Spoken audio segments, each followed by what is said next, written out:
May I have your name and branch of service?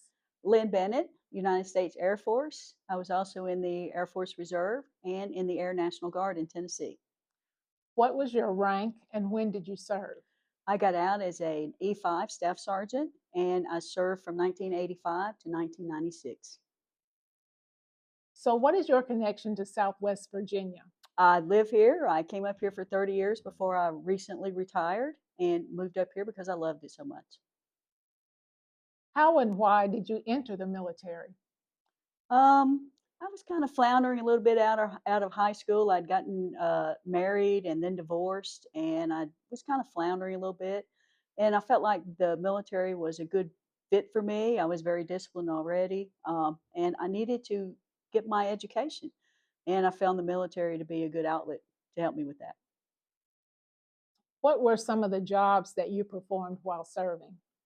I was an airplane mechanic on C-130s and C-5s, and I was in the arena of aero repair, which meant I removed and replaced landing gears, flight controls, wings, tails of aircraft, and things like that.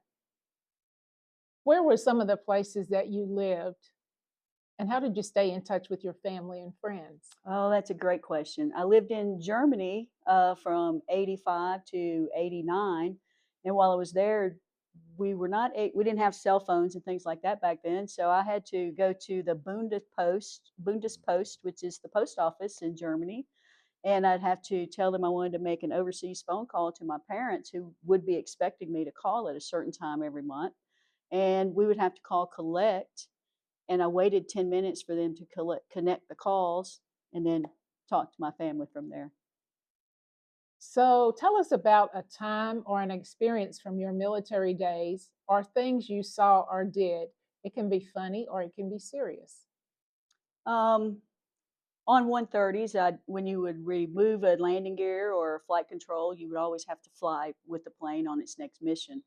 And one of our next missions was when I was in Panama, we had removed a landing gear and replaced it. And so I had to go up and make sure that the jack screw of the equipment came down properly and that we had touch and go proper. So while you're up in the air, you may take some folks up with you. And we took up a team of Navy SEALs that day, and they were doing parachute jumps off the back of the plane.